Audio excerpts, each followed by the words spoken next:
notes and find the spectrum of competition. I think it was on Monday that we did that. Not positive, but it was the spectrum of competition. We had 4 market structures. The one we just got done with was perfect competition. The other end of the spectrum was monopoly with no competition. And then monopolistic competition and oligopoly were in the middle. What were the 3 characteristics of monopolistic competition? Give me one of them, somebody. Free entry and exit. Good, which is the same as perfect competition. Somebody else give me another one. How much? That was monopoly. So monopolistic competition is inside there. Yes? Differentiated. Good, that's our big one. Differentiated product. And what was the last one? Yeah? Large number of sellers. So we still got a large number of sellers selling now a differentiated product. And there's free entry and exit. Now, what was that free entry and exit important with in perfect competition? When we had the enter light go on, or the exit, or the you suck light go on, what was the entry exit? Why was that important? What did it drive the market to for the existing firms in perfect competition, ultimately in the long run with profitability? What was the thing? What was it about that the free entry and exit that really brought something, an insight into competitive markets in regard to profitability of firms? What was it? It was the last thing we left on. If you want to look at your notes. Long run conclusions. 0, yeah. The fact that profits are going to be 0 in the long run. Remember, in our class, 0 means normal, right? So when we hear that some company has made $20 billion in profit, a lot of people would say, oh my gosh, that's not right. Nobody should have $20 billion. That's unfair. They must be beating up their employees, or they must be taking from the poor, or whatever. 20 billion doesn't have much meaning, right? It's hard for us to wrap our brain around 1 million, let alone 1 billion, or let alone 20 billion. So what I sit back on, and I hope you guys get comfortable with too, is that maybe 20 billion is fair for that particular industry, given the risk that the company's taking on. So what I would do is, instead of getting worked up about 20 billion, I would say, well, what's their competition like? Oh, they're selling shoes. Shoes? Well, there's lots of shoe sellers, right? And if people are voluntarily buying their shoes over other people's shoes, and they happen to make $20 billion, and it's a competitive market, 20 billion must be kind of fair. Maybe it was a little high this year because they had a good year for some reason, but I'm not worried about profitability in capitalist markets if there's healthy competition. If I instead investigate and learn that the shoe company executive is friends with the president of the country, now all of a sudden I'm like, that's crap, right? That's not free markets, that's cronyism. So now I see something's wrong. There's actually a lack of competition is why we see 20 billion, and 20 billion's probably not fair, right? So we kind of sit back and relax a little bit when we think about these structures that we're operating in.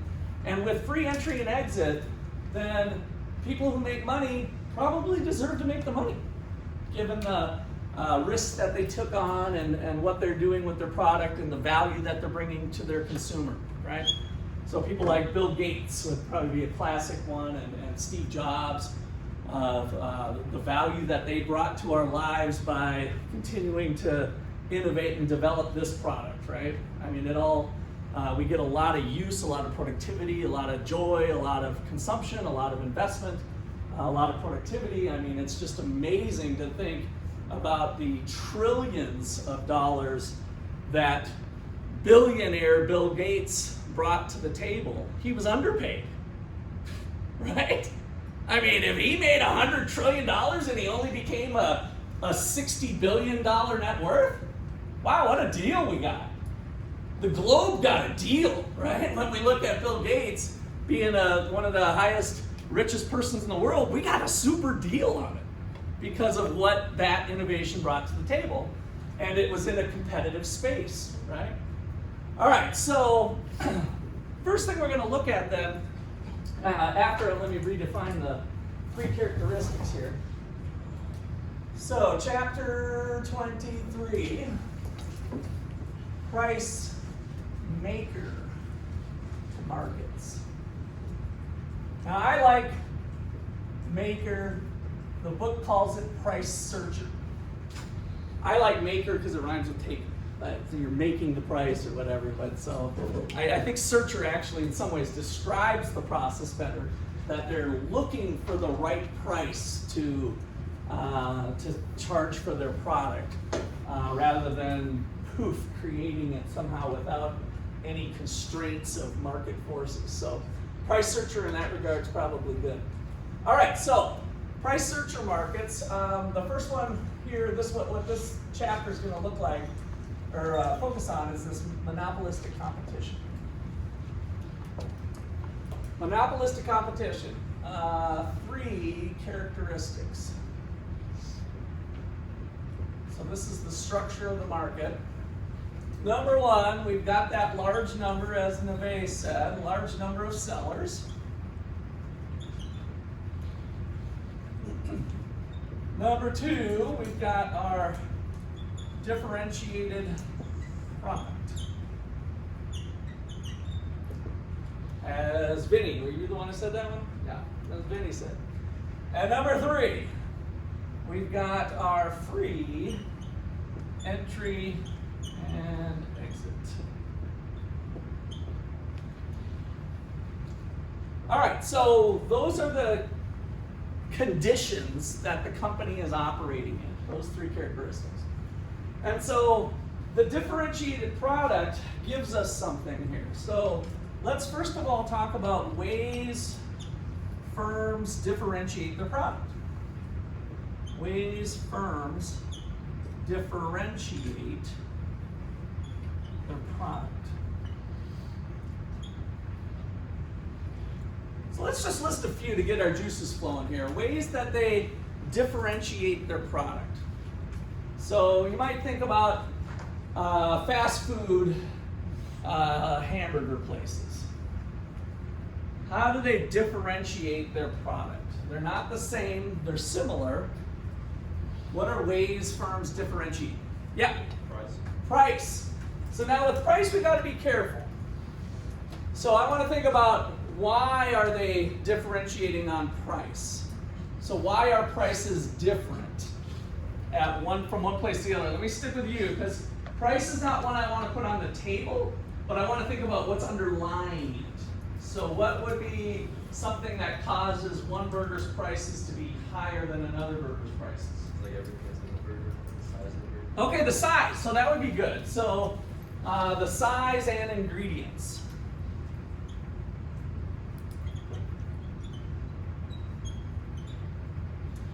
And so because they're always going to want to charge the highest price they feel they can get, given the size and ingredients. Does that make sense? So that's why we want to kind of leave price as kind of more of the outcome from differentiation. So how else do they differ? Hamburger places, somebody else. Or the product that they sell. Maybe like what they include in the Okay, good. fries or treat. Yeah, so combo meals. So let's just call them the word that we used from chapter 3, complements with product. So fries and soda with that. Right. Yeah. Quality? Quality, and how so? Like, if it's healthier, like, Okay. it's gonna last longer. Yeah, so because different people are going to measure quality differently, so I kind of wanted to bring that down another level here, another level of depth. So healthiness. Healthiness. What else could fall into the quality level? Anybody else have some other ideas? So healthiness, quality. Just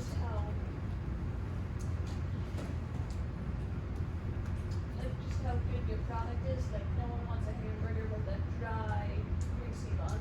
Okay, so the way it was prepared. So method of preparation. Right? Did we microwave it? Did we grill?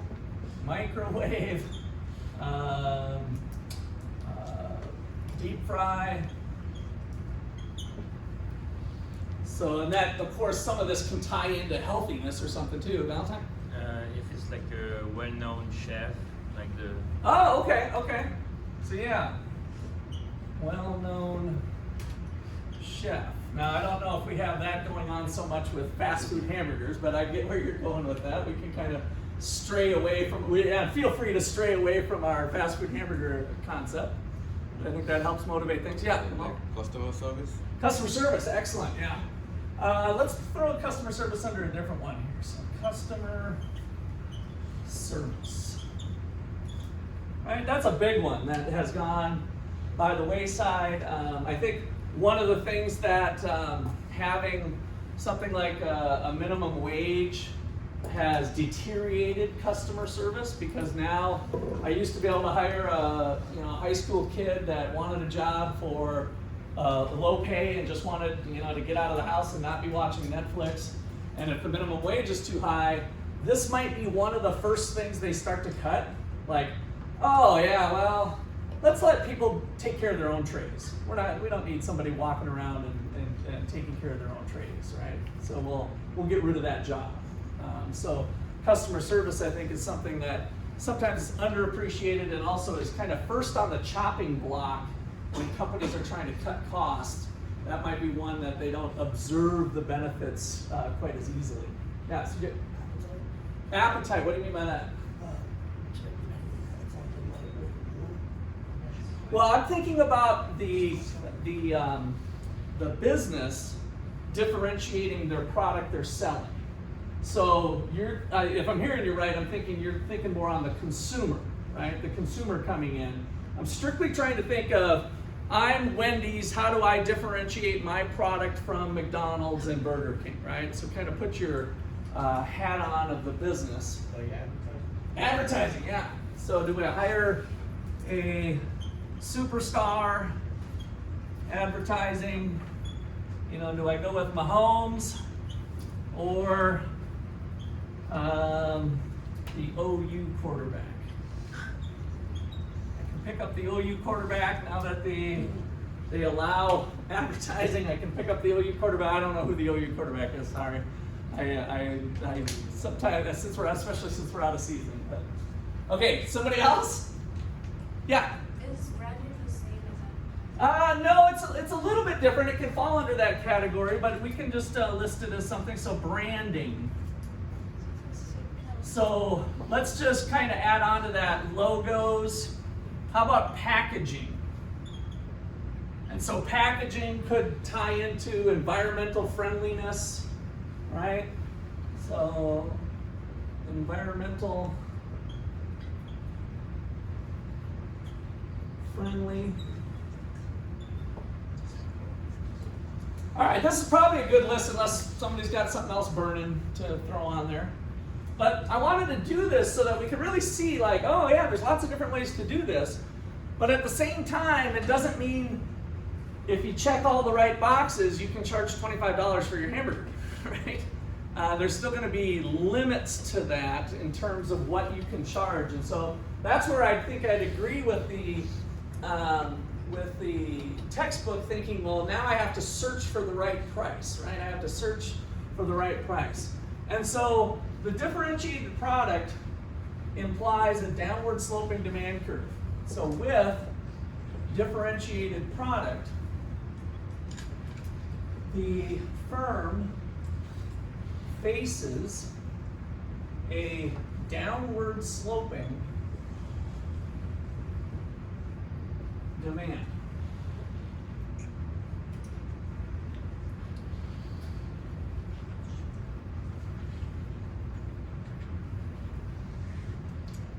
So let's look at what the implications of that might be. So in perfect competition, remember, it was totally flat. They were a price taker. taking the market price. And so now they're going to face a downward sloping demand curve. And let's think about what that means for marginal revenue. So if we have a price of, let's say, $10, and we drop to $9, and we sell 1 unit. At $8, we sell 2 units. At $7, we sell 3 units.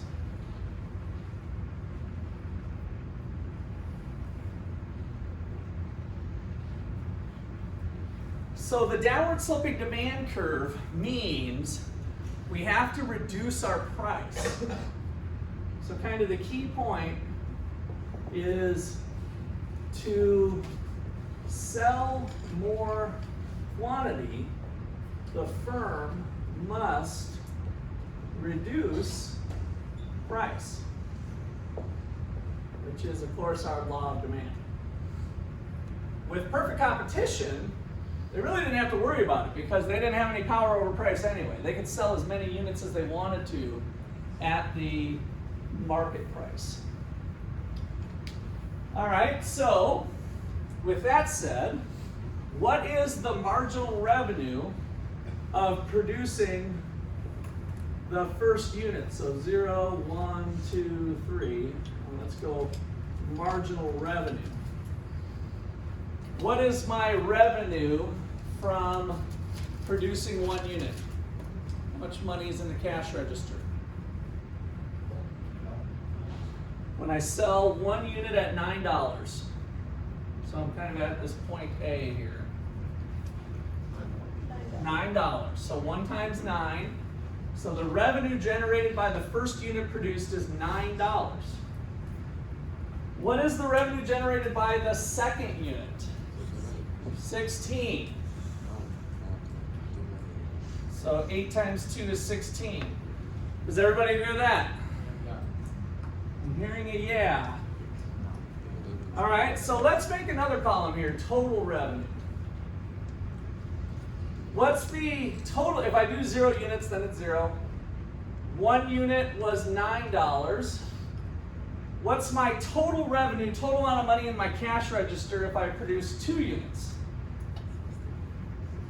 16. I like that answer. What if I produce 3 units? 21. 7 times 3 is 21. Now back to my original question. What is the revenue generated by the second unit? 7. How'd you get that? Because like, if I got 1, I have 9, and if I got 2, I have 16, so like 16 minus 9. Yeah, 16 minus 9, it added 7 units, right? So remember that our marginal revenue formula is the change in total revenue from a change in quantity. How much did my revenue go up by? Same thing we did in perfect competition, same formula, same definition. And so my revenue now went up by 7. Okay, this is still pretty weird. Okay, Anthony, you had a question? I was gonna say, what about like the active variance? What do you mean by variance? I was just like on my own kind of confused because it was asking for variance, and I like kind of looked up definitions and I was getting confused. Marginal revenue and variance. I don't know.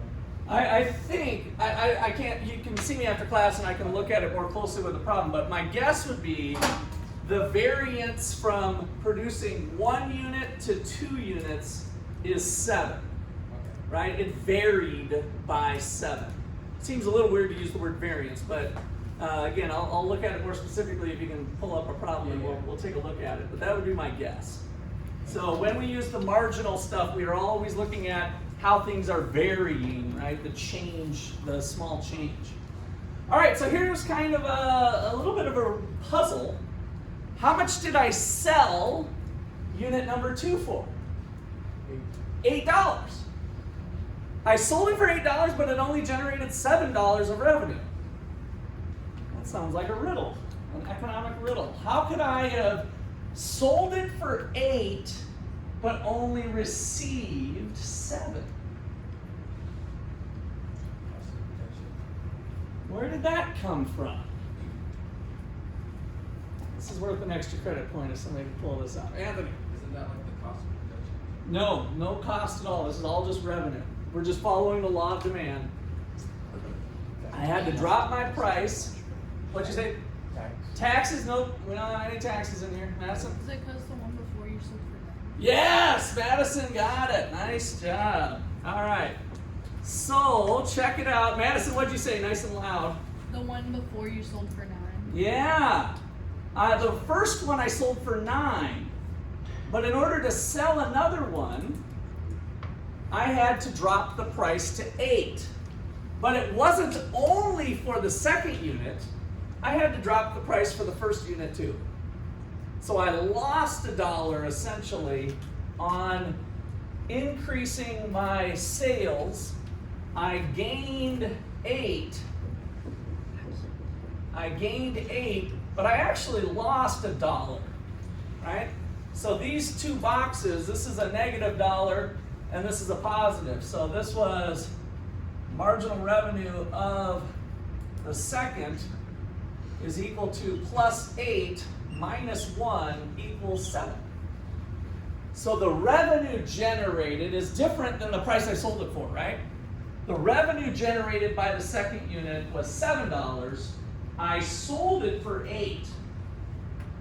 But in order to get it sold, I had to drop the price not only to get the second unit sold, but also the first unit. All right, so what's the revenue generated by the third unit? 5. And now we can basically you can hang your hat here, and I think this is what Amal was doing. 9 to 16 is 7. 16 to 21 is 5. So the revenue generated by the third unit was 5. All right, let's do one more just to kind of roll out our table. I guess I'll do red here. So for the fourth unit, given these numbers, what would the price need to be on a straight line demand curve? 6. So 6 times 4 is 24. And the revenue generated by the fourth unit is 3. So now I've got my marginal revenue and my total revenue kind of reflected here, and maybe the price schedule is something else we could add. In fact, maybe there'd be a good spot to just add this on as well. I'd usually put it here, it doesn't really matter. But notice that the price here at 0 was 10. At 1, we just went 9, 8, 7, 6, right? That was the price that we were selling it at. All right, so let's graph that out. Can you Question? Yeah. Can you explain that again? I didn't quite get because all marginal revenue is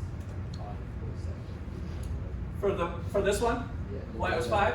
So in order to sell the third unit, I had to drop my price. The law of demand said you can only charge $7 if you're going to sell 3 units.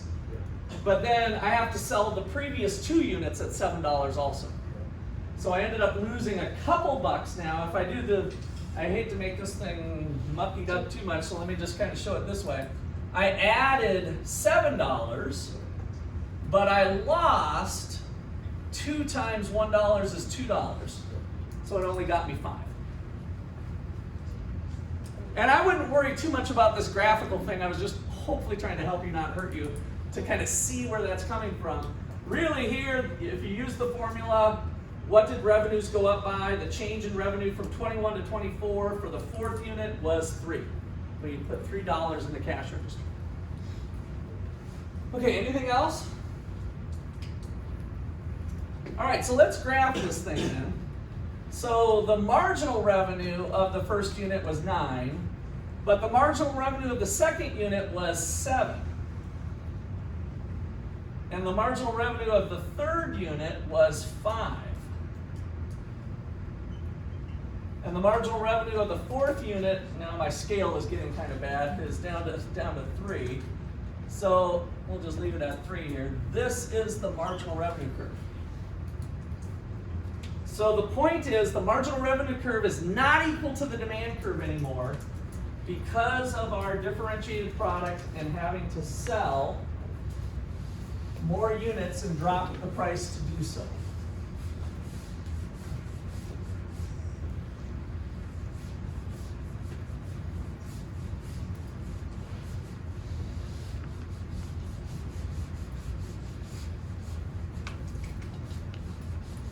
So, key point.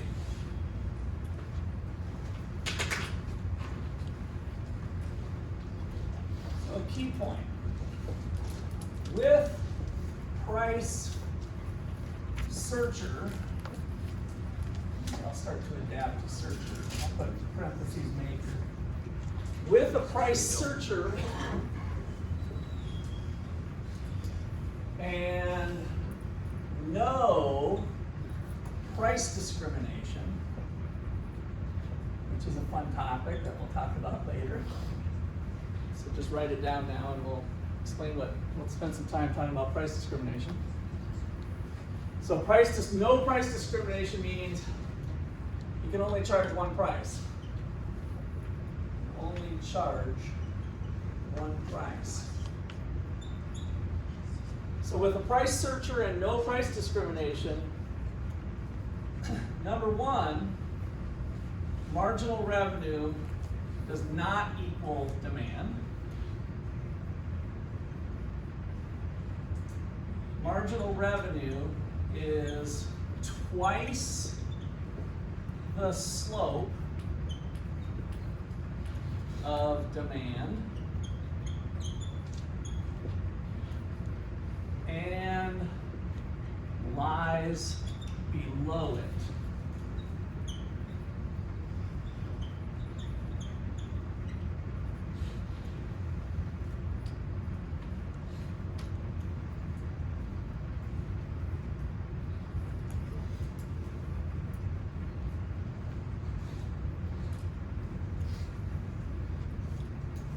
So here is a Russ McCullough econ hack.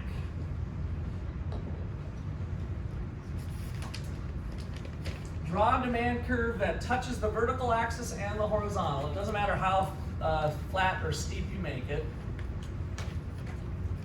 Put dollars in here.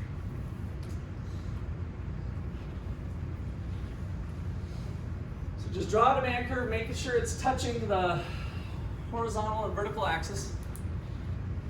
Here's the econ hack. So watch me real carefully.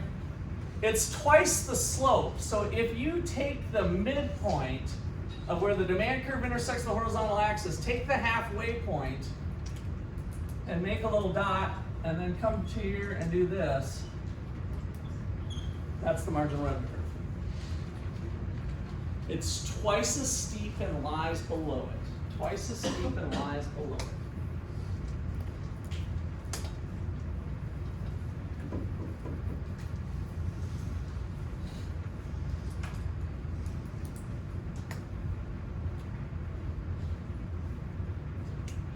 All right, so this is kind of the midpoint here as far as the econ hack goes. All right, so now that we got that under our belt, let's start to see what monopolistic competition looks like. And I like to do this one telling the story of McDonald's. You guys, even our international students, everybody knows McDonald's worldwide. But you might not know the original story of McDonald's. So there was two farmers. Old McDonald had a farm. Example, McDonald's. In the 1950s in California, the two brothers said, I got a great idea. Let's make hamburgers fast. And so when they did that, they were the inventors, the first time people to make hamburgers fast. And so this is the demand curve for these fast food hamburgers, right? So McDonald's hamburgers.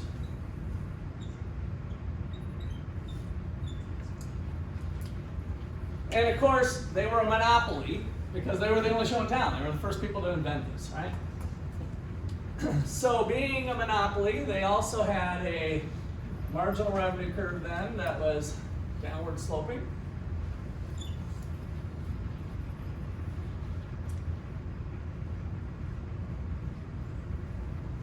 And even McDonald's fast food hamburgers can't escape the law of diminishing returns, giving rise to a J-shaped, upward sloping marginal cost curve.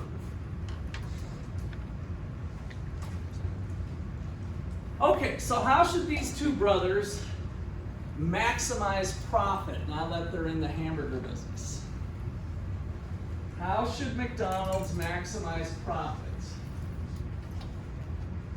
Let's start in the back here. Sam, how about a number between 4 and 8?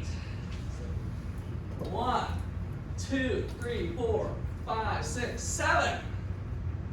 All right. Give me a name again. Blake. Blake. Blake. Blake.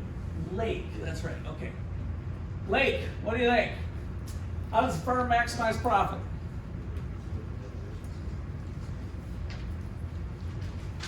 By producing a quantity where the revenue generated by the last unit provided is equal to the cost of the last unit.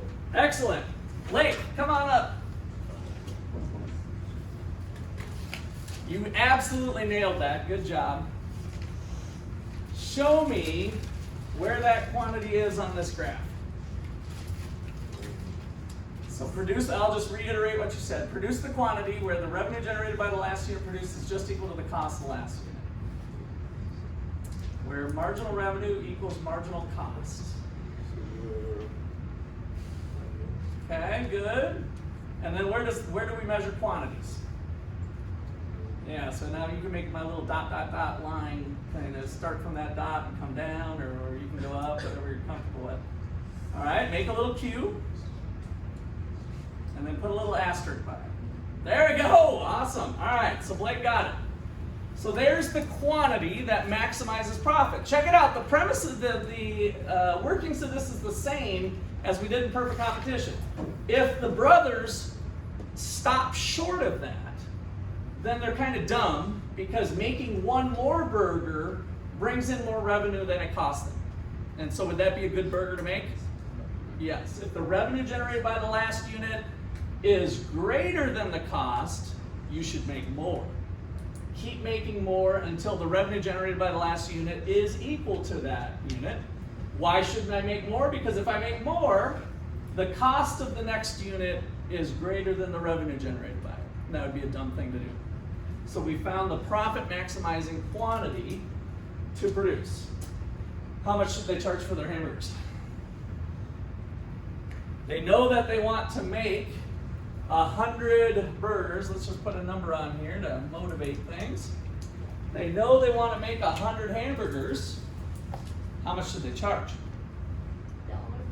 $1? $3.50?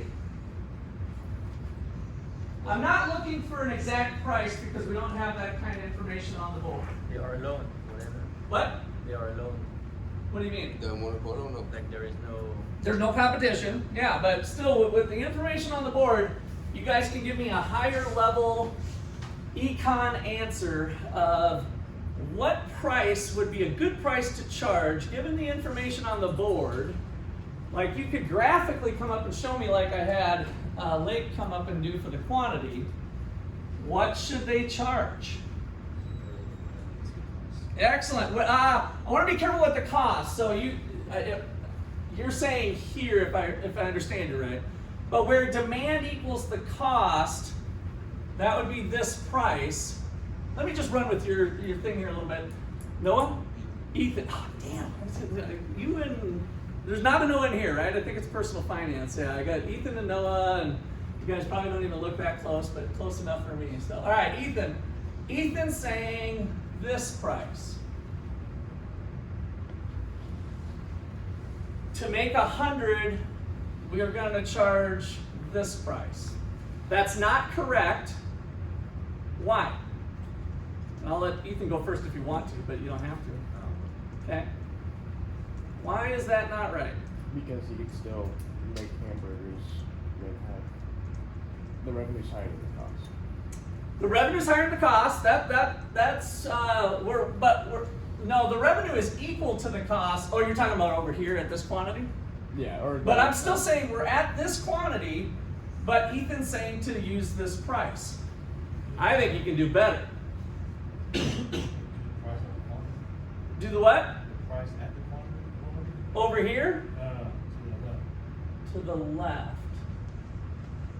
To the left. Come on up. No, like, Fernando, I want to hear where your mind's at on this. Maybe you're onto something. I mean, we just want to put the price right here. So if we put the price, okay, let me run with that real quick. You stay up here for a sec, because I'm going to have you get to the right place here.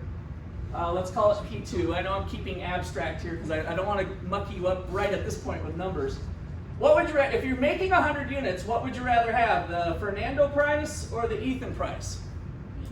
The Ethan price. Why? Because it's higher, right? And you're there to maximize profits. But now I'm saying somebody out there can do better than Ethan's price. We can do better than Ethan's price. The data's right here. I mean, and we're staring at it. What should it be? you just like need to take the quantity up till you touch the demand curve. Okay, now that's where I wanted you to come in. So the demand curve shows what? The prices people are willing and able to pay for various quantities. What quantity? 100. So let's use it, right? So now go up, dot, dot, dot. Yep, keep the dot going up. The maximum amount people are willing and able to pay, we got it. Head to the left. Put a P3 on there for funsies. There you go. Nice job.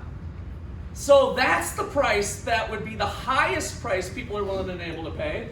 That would be the price that maximizes profits, right? You want to charge the highest price. So we just, the reason that was for me kind of fun, maybe it wasn't fun for you guys, we just kind of searched for the right price, right? And so I'm glad Ethan, came up with that one and that one. And so we're anchored here though. So we got to hang our hat on quantity of 100 is the profit maximizing price. And now work around that. Well, what should I do this price? Should I do this price? No, I can go higher all the way up to what people are willing and able to pay. And we're not forcing them to buy it, right? They're willing to pay it. And by the way, did some people get a deal to bring back a little bit of chapter 3? Did some people actually get a really good deal paying, let's just put a $5 price tag on P3. Did some people get a really good deal paying $5 for that hamburger? Yep. Yeah. What did we call that? Getting a deal. Consumer surplus.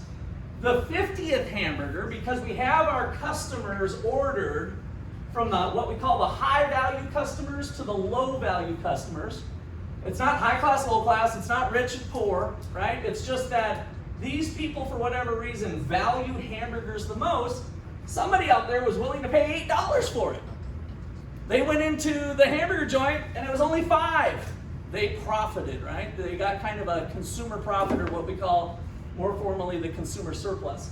So this triangle region would be the region of consumer surplus. So people are that's still the market system, yay, win-win, right? McDonald's makes money and consumers make money in the sense of consumer surplus. And that is our market transaction in a price searcher market. Okay, well, let me continue on with the story. There's a king over in Europe, and the king catches word that there's some farmers that are making a bundle of money, right, making hamburgers. So they're knocking it out of the park. And so the king said, well, I've got plenty of resources. I'm going to go to America and become the Burger King. And that's what he did. So he came to the United States, and lo and behold, this is in California, major intersection here. The Golden Arches were here, and Burger King put up a shop right there. Free entry and exit, even from around the world, right? So we got this king from Europe comes to California to become the Burger King and kind of try to outdo, since this guy was making so much money.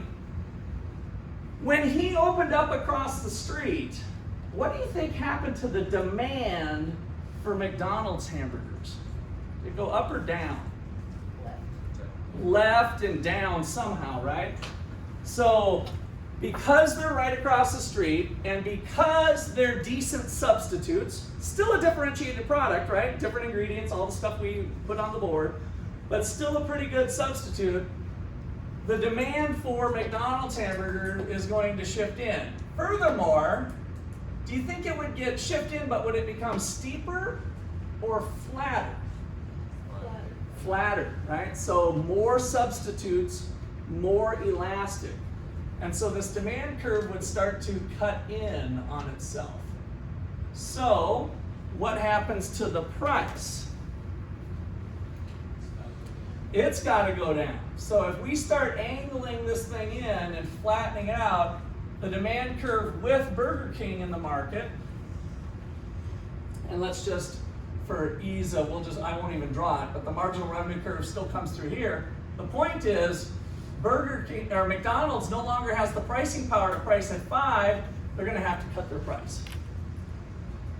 Well, then there was a race car driver named John Hardy, and he saw that both of these two were still making a lot of money in that, and so he said he was kind of getting washed up with race car driving towards the end of his career, and so he opened up a Hardee's right there. Now with Burger King Hardee's right here, what happened to McDonald's demand curve? It did it again. It shifted in and went a little bit flatter, right? And so this continued on with BK and Hardee's. And then of course you guys know the story. Now that you're getting up to date on it, a guy named Dave said, hey, these three are doing it and it looks like they're still making a little bit of money. He opened up the first Wendy's right there. So now we got Wendy's, McDonald's, Burger King, and Hardee's. How many of you have seen a town that has that kind of configuration? Right? So free entry and exit. When are people going to stop putting up fast food places? When what? When people stop eating fast food? No, they don't have to stop eating fast food. That's a little too strong. Ah, very good. Nice and loud. When profit equals zero, right? Because now there's no incentive, because of course there's another block over here. There's nothing wrong with Chick-fil-A and what's the custard place again? I'm drawing a blank all of a sudden. Freddy's, that'll work. That wasn't the one I was thinking of. Culver's, DQ, whatever. So my point is, with Anthony's comment, if the demand continues to grow, so while the demand for this went down, but if population growth and other things happen, then the overall demand curve is going to still go up, and we might have people going in. So what Vinny said is right. They're going to stop coming in when there's no more abnormally high profits to gain, right? What attracted them to this area was the scent of profit.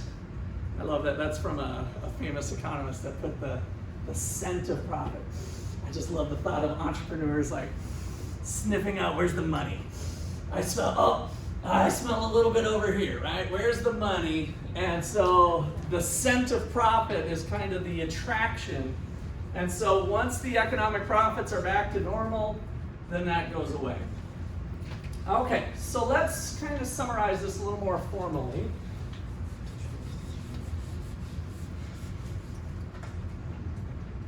So let's see, a couple things here. So note number one.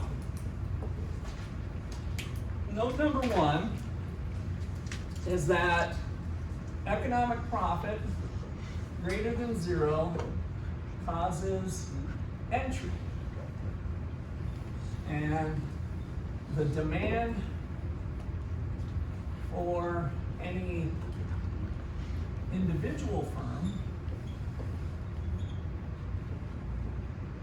falls and flattens. Falls and flattens. Parentheses, more elastic.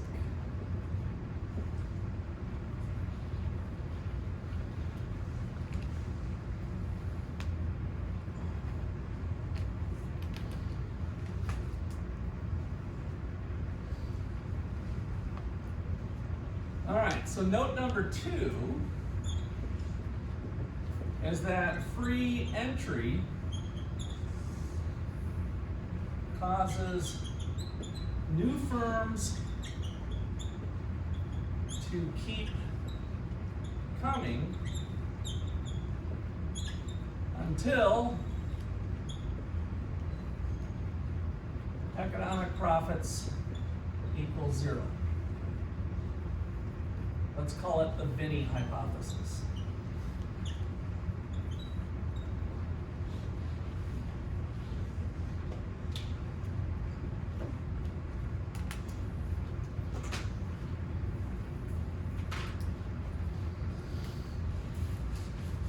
All right, so we basically figured out that in the long run, economic profits are 0. So let's look at the long run in monopolistic competition.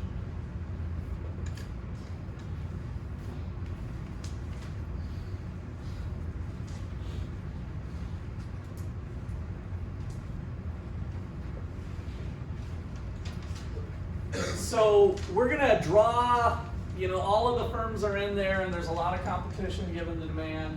And so let's draw a pretty flat demand curve. So we've got a pretty flat demand curve.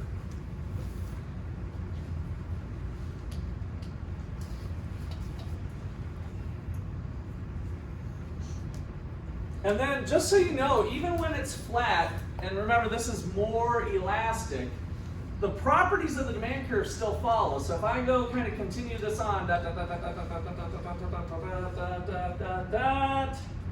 looks like it intersects the horizontal axis right here.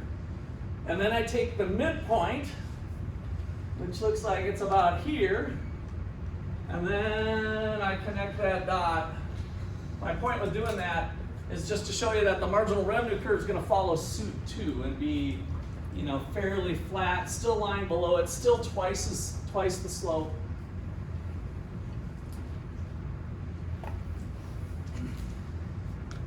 And then we get the marginal cost curve, upward sloping.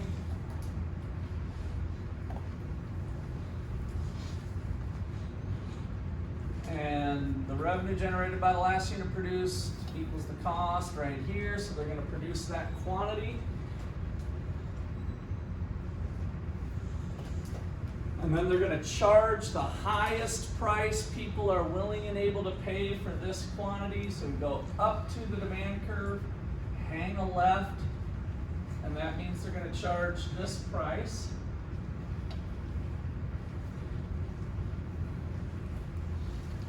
And then this is where I need y'all to be kind of caught up. So if you get to this point, I'll wait for you to get caught up, because this is where the magic happens.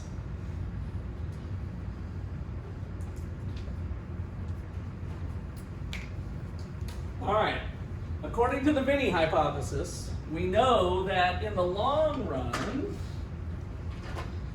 economic profits are going to be 0, and that's what we're doing here. So if that's the case, we need price equal to average total cost, right? We need those two things to be equal.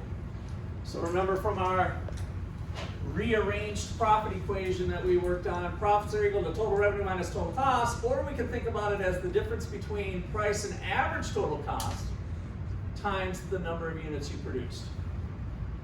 And so we know that's got to be equal to 0, so those two things are going to equal. We also know that the average total cost curve needs to bottom out where the marginal cost curve is. That's our whole GPA example, right? The relationship between the average and the marginal has to work out that way. So everybody watch me, all eyeballs here. This is what you need to do. Draw it nice and flat. The average total cost curve is going to come down and just kiss that point. Keep falling. Bottom out here, and then go up. And then the pressure's off after that. You kind of do that.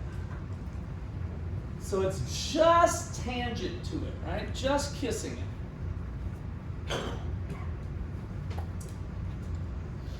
And so it has to work out that way, because now at this quantity we go up to the average total cost curve, hang a left, and those two numbers equal each other. All right. So we get some conclusions from monopolistic competition that are kind of nice, and some that aren't quite as nice. So let's put on over here long run conclusions, kind of like what we did with what we ended perfect competition on before. Long run conclusions. Number one, the Binney hypothesis. Economic profits equal 0. So we get, normal profits. The companies are going to compete until profits are driven down to normal. And that's a desirable result. Without government intervention, without, super heavy regulations or something, the companies are just going to beat each other up until all the profits are squeezed out. But other thing that this gives rise to, by the way, is that do companies have reasons to innovate and bring new products to the market? If they can innovate and lower their cost or do something, a new feature or something that makes this device better than their competitor's device, can they make some extra profit that year? Yeah, but you guys have seen this 100 times, even in your young lives. As soon as this one has, do I have 4 cameras on it? No, 3 cameras on it. And this is a OnePlus phone. Let's say they came out with it first, which they didn't. What does Samsung come out with next year? If this was really successful and OnePlus was making a lot of money with 3 cameras, the customers loved it. They put 3 cameras, they put 4 cameras, whatever, right? So there's copycats. So with competition and information, these innovations, the profits that they make will not be persistent in the long run, but there is still incentives to innovate in the short run, because short run profits are good too, right? You're always trying to maximize profits, and that's a good thing. The scent of profit, the lure of profit, ends up creating new products and new innovations in our dynamic economy. All right, so that is one result we get. And let me put that note, because the end of this chapter kind of talks about entrepreneurship, so this would be a good place to interject that. So note, the scent of profit keeps firms searching for new innovations to make short-term profits. So I want to say long-run profits are normal, but it's not really depressing, because this dynamic process of innovation and profit seeking will still allow firms and give them incentive to seek and search for short-term profits, knowing that the other companies are going to eventually copy them, and it's not going to be long-lived. Okay, now any questions or comments there?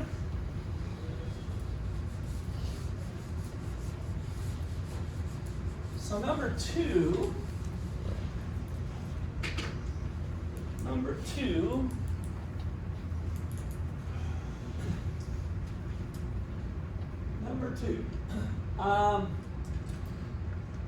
firms do not produce QEE, but it's close.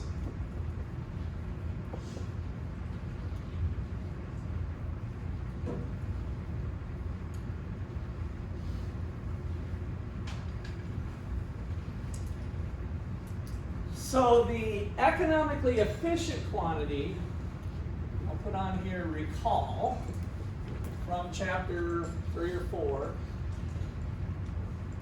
QEE happens where marginal benefit equals marginal cost.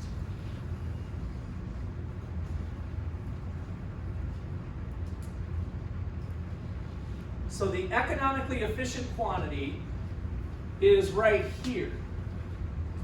The marginal cost curve, and this is actually happens to be where Ethan pointed out, where the cost curve intersects the demand curve. The demand curve is still the marginal benefit from an additional unit, right? So where the benefit of the last unit produced and the cost of the last unit equal each other is right here.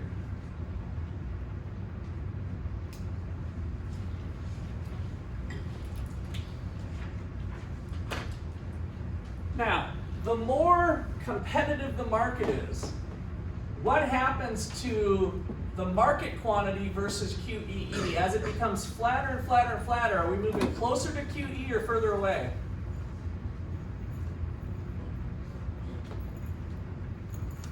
Are we moving closer with the tangent point or further away? So now we're here, closer. So the more competition, the closer we get. If we were more inelastic, it would be steeper, we'd be moving further away. So the point with that is that we have this result in kind of a static sense, but it's close. So the key point is more competition brings the market quantity very close to the economically efficient quantity.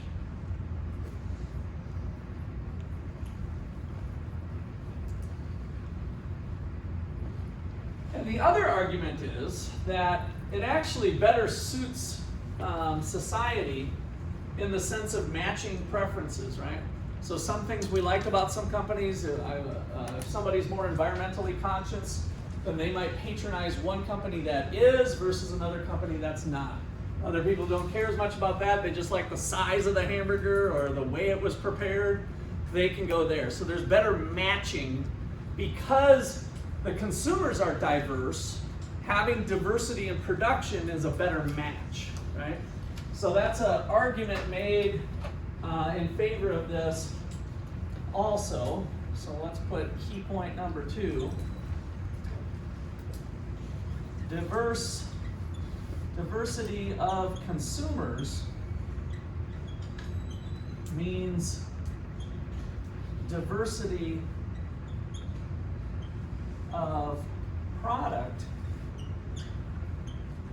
is better for society.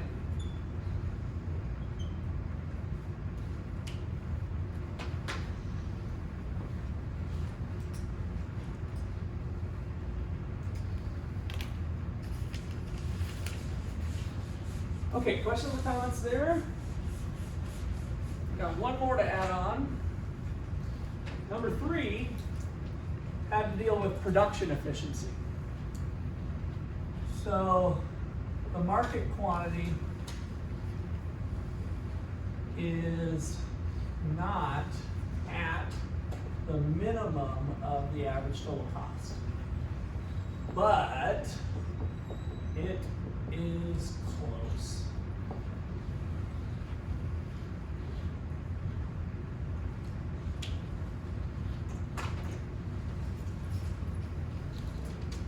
So on your graph, if you drew it, I know it might be really hard with your guys' drawings here, but the minimum of the average total cost is where the marginal cost curve and the average total cost curve intersect. And that should be somewhere to the right. So this is the quantity with the minimum average total cost. And so again, we're to the left of that, but we're close in terms of being, cost efficient.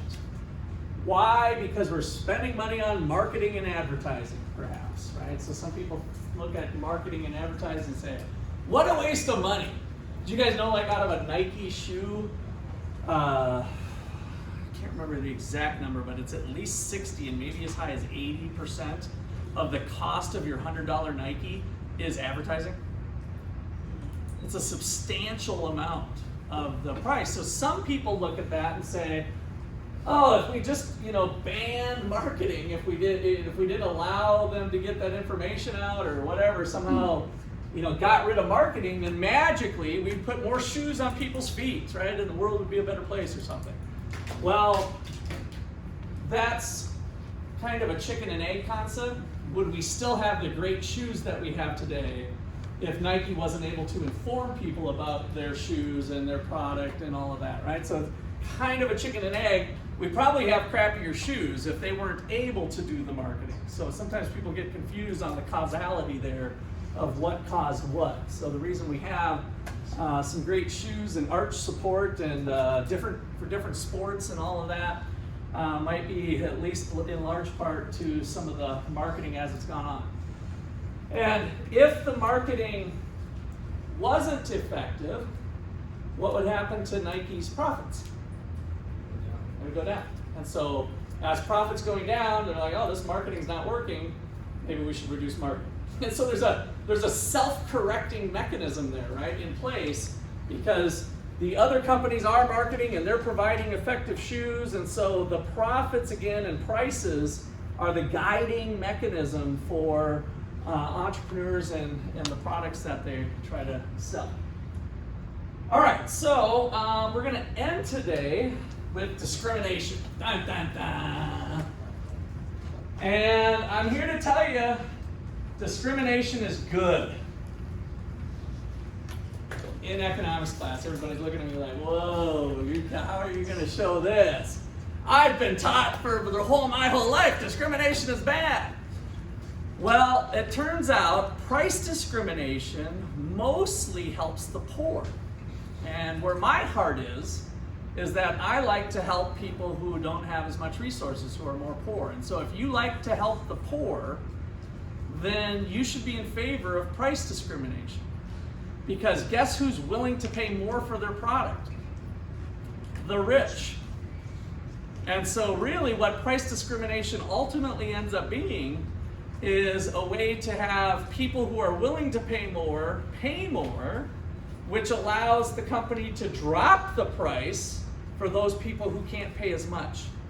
And so ultimately the company sells more product, but that product is actually at a lower price to the poor, is kind of the general gist of it. So I see some hands up, I'll take them. Yeah, I was gonna. Like what's the example? Like a real world example. Okay, let me, and Ethan, what was your question? I was just asking. Because I was gonna go there, so. What if like the rich people bought the cheaper products, would that cause the cheaper products to rise for the poor? Yeah, okay, that's when it breaks down, yes. So yeah, those are all fun topics. All right, so let me put up price discrimination. We gotta define it first. And then you guys will kind of all of a sudden start thinking, oh yeah, this happens all the time. So price discrimination is charging different prices to different people for the same good. So in general, price discrimination is charging different prices to different people for the same good.